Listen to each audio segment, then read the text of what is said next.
കൊച്ചു സംസ്ഥാനത്തെ കൊള്ളയടിച്ചിട്ടുള്ള ഒരു ഗവൺമെന്റ് ചരിത്രത്തിൽ നമുക്ക് കാണാൻ കഴിയുന്നില്ല. ഇവിടെ ഈ സർക്കാർ അധികാരത്തിൽ വന്നിട്ട് 8 വർഷം പിന്നിടുകയാണ്.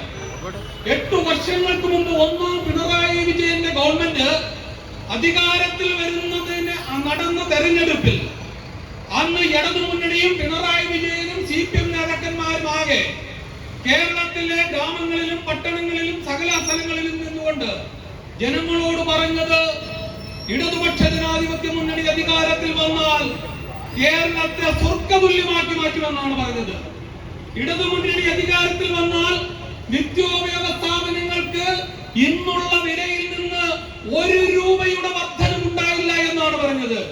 പ്രത്യേകിച്ച് 13 നിത്യോപയോഗ സാധനങ്ങൾ നമ്മുടെ ജീവൻ നിലനിർത്തുന്നതിന് വേണ്ടിയിട്ടുള്ള ആ നിത്യോപയോഗ സാധനങ്ങൾക്ക് 1 വെള്ളിപ്പൈസയുടെ വർധനമുണ്ടാക്കില്ല എന്നാണ് പറഞ്ഞത്. ഞങ്ങൾ അധികാരത്തിൽ വന്നാൽ കേരളത്തിലെ സ്ത്രീകൾക്ക് ഏത് അർദ്ധരാത്രിയിലും ഏത് റോഡിലൂടെയും നിർഭയമായി നടന്നു പോകാൻ കഴിയുമെന്നാണ് പറഞ്ഞത്.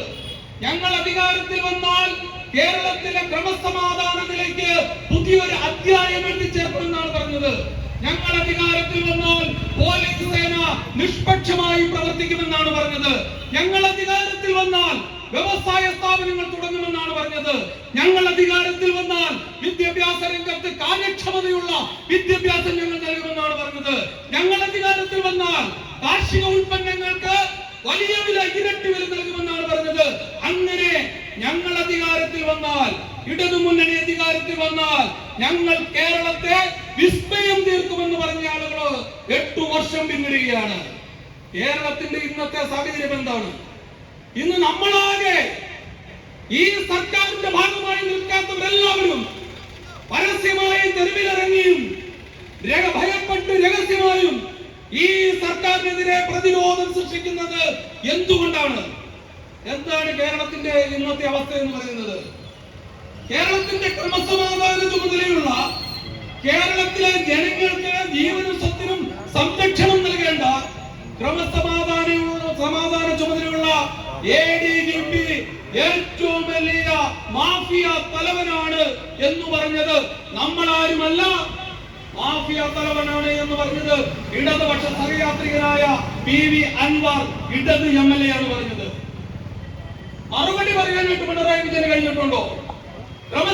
കേരളത്തിന്റെ ക്രമസമാധാന ചുമതലയുള്ള ADGP അജിത് കുമാർ മാഫിയ തലവനാണ് എന്ന് പറഞ്ഞിട്ട് അതിനെക്കുറിച്ച് ഒരു അന്വേഷണം നടത്താൻ, അതിനെക്കുറിച്ച് പ്രതികരിക്കാൻ കേരളത്തിന്റെ മുഖ്യമന്ത്രിക്ക് ഇതുവരെ കഴിഞ്ഞിട്ടില്ല. ADGPയുടെ നേതൃത്വത്തിൽ BJPക്ക് ജയിക്കുന്നതിന് വേണ്ടി, BJPക്ക് കേരളത്തിൽ അക്കൗണ്ട് തുറക്കുന്നതിന് വേണ്ടി, സുരേഷ് ഗോപിയെ വിജയിപ്പിക്കുന്നതിന് വേണ്ടി പതിറ്റാണ്ടുകളായി തൃശൂരെ ജനങ്ങൾ ജാതിയില്ലാതെ, മതമില്ലാതെ, വിഭാഗീയ ചിന്താഗതികളൊന്നുമില്ലാതെ അവർ നടത്തുന്ന വലിയൊരു സാംസ്കാരിക ഉത്സവമുണ്ടല്ലോ, തൃശൂർ പൂരം. നാളെ വരെ വളരെ ഭംഗിയായിട്ട് ജാതി മതങ്ങൾക്ക് അതീതമായിട്ട് മനുഷ്യന്റെ മാനവികതയുടെ മന്ത്രം ഓതിക്കൊണ്ട് തൃശൂർ എന്ന് പറഞ്ഞ കേരളത്തിന്റെ സാംസ്കാരിക തലസ്ഥാനത്ത് നടത്തിക്കൊണ്ടിരിക്കുന്ന തൃശൂർ പൂരം കലക്കുവാൻ, അങ്ങനെ BJPക്ക് അക്കൗണ്ട് തുറക്കുവാൻ, സുരേഷ് ഗോപിക്ക് വിജയിക്കുവാൻ ഉള്ള സാഹചര്യം ഉണ്ടാക്കിയത്, തൃശൂർ പൂരം കളിക്കുന്നത് ADGP അജിത് കുമാർ എന്ന് പറഞ്ഞിട്ട് കേരളത്തിന്റെ മുഖ്യമന്ത്രി ഇന്നലെയാണ് അതിനെക്കുറിച്ച് പേരിനെങ്കിലും ഒരു അന്വേഷണത്തിന് ഉത്തരവിട്ടത്.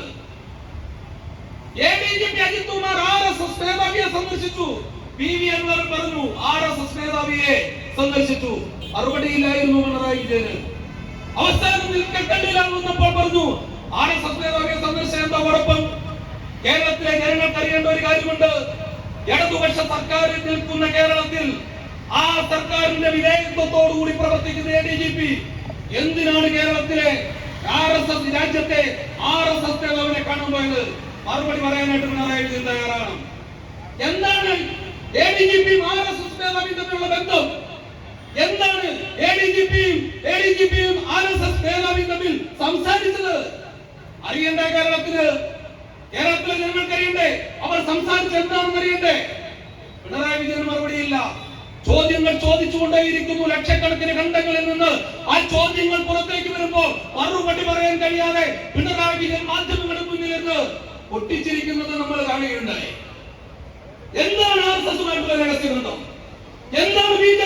തമ്മിലുള്ള രഹസ്യബന്ധം, ഈ രാജ്യത്തെ ക്രിസ്ത്യാനികളെ വന്ധ്യവൽക്കരിക്കണമെന്ന് പറഞ്ഞ, ഈ രാജ്യത്തെ മുസ്ലിങ്ങളെ പാകിസ്ഥാനിലേക്ക് പറഞ്ഞുവിടണമെന്ന് പറഞ്ഞ, ഈ രാജ്യം സവർണ ഹൈന്ദവ രാജ്യമാണെന്ന് പറഞ്ഞ, ഈ രാജ്യത്തെ കാവ്യവൽക്കരിക്കാൻ ശ്രമിക്കുന്ന RSSഉം BJPയുമായിട്ട് പിണറായി വിജയനുള്ള ബന്ധം എന്താണെന്ന് അറിയാൻ കേരളത്തിന് ആഗ്രഹമുണ്ട്.